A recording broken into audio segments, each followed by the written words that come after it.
39 అంటే సంతానం, 49 అంటే సంతోషం. 39 ఆంధ్రప్రదేశ్, తెలంగాణ. ప్రేయసిని మర్చిపోలేక ఒకరు, భార్య దూరమైందన్న బాధతో మరొకరు ఆత్మహత్యలకు పాల్పడ్డారు. అమర ప్రేమికులు అందుకే అలా చేశారు అనుకోలేం.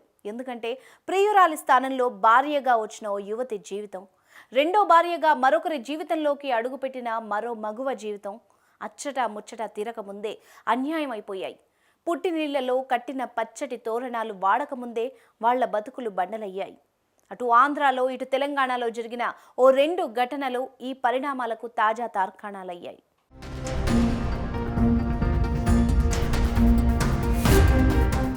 కిరణ్ బాబు వయసు 33. విశాఖపట్నానికి చెందిన ఈ యువకుడు అచ్యుతాపురానికి చెందిన ఓ అమ్మాయిని ప్రేమించాడు. అయితే ఆ ప్రేమికుల కథ పెళ్లిపీటల మీదకు ఎక్కక ముందే 2 ముక్కలైపోయింది. తల్లిదండ్రుల మాట కాదనలేక, తన ప్రేమ వ్యవహారాన్ని వాళ్లకు చెప్పలేక కిరణ్ బాబు మరో యువతిని జనవరి 26న పెళ్లాడాడు. కోటి ఆశల్ని మూటగట్టుకుని అతని భార్య అత్తారింటికొచ్చింది. వాళ్ల జీవిత నాటకం మొదలైంది. అమ్మా నాన్నలను కాదని కిరణ్ వేరే అమ్మాయిని పెళ్లి చేసుకున్నాడు. కానీ ఆమెతో మనస్ఫూర్తిగా కాపురం చేయలేకపోయాడు. కొన్ని రోజులు గడిచాయి. రోజులైతే ముందుకు కదిలాయి. కానీ కిరణ్ బాబు ప్రియురాలి జ్ఞాపకాల్ని మాత్రం మర్చిపోలేకపోయాడు. ఎంత ప్రయత్నించినా అవి మరపు రావని తేల్చేసుకున్నాడు. ఈ మానసిక వేదనకు చెక్ పెట్టాలంటే ఆత్మహత్యే శరణ్యమని డిసైడ్ అయ్యాడు. పురుగుల మందు తాగేశాడు. తాగే ముందు ప్రియురాలికి ఫోన్ చేసి విషయం చెప్పాడు. తాటిరాజు 40 ఏళ్ల వయసు. జనగామ జిల్లా స్టేషన్ గన్పూర్కి చెందిన ఈయన భార్య జ్యోతికి ఆరోగ్యం దెబ్బతింది. చికిత్స ఫలించకపోవడంతో ఆమె కన్నుమూసింది. ఇది జరిగి 6 నెలలైంది. ఓ 2 నెలల క్రితం బంధువుల బలవంతం మీద రాజు రెండో పెళ్లి చేసుకున్నాడు. పెళ్ళైతే చేసుకున్నాడు, కానీ మాజీ భార్య జ్యోతి జ్ఞాపకాల్ని మాత్రం మరవలేకపోయాడు. నిత్యం ఆమెని తలుచుకొని కుమిలిపోయేవాడు.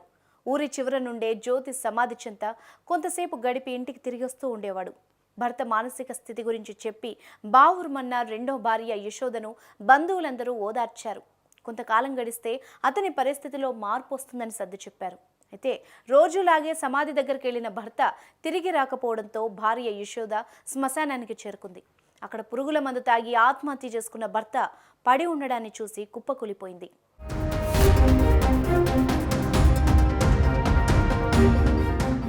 ప్రియురాలి మీద, కట్టుకున్న భార్య మీద మర్చిపోలేనంత ప్రేమ ఉండడాన్ని ఇసుమంత తప్పు పట్టలేం.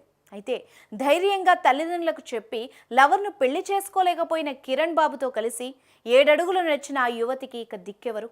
భార్య జ్ఞాపకాల్ని మర్చిపోలేకపోతున్నా, నాకు రెండో పెళ్లి వద్దనే వద్దు అని చెప్పలేకపోయిన రాజుని నమ్ముకొని అతన్ని జీవితంలోకి అడుగుపెట్టిన యశోద భవిష్యత్తేంటి? చిన్న వయసులోనే 2 నిండు జీవితాల్ని నిర్వీర్యం చేసే హక్కు అటు కిరణ్ బాబుకు ఇటు రాజుకు ఎవరిచ్చారు? అచ్చటా ముచ్చటా తీరకుండానే పసుపు కుంకాల్ని కోల్పోయిన ఆ ఆడబిడ్డల్ని చూసిన వాళ్ళందరి మదిలో ఇదే ప్రశ్న మెదులుతోంది.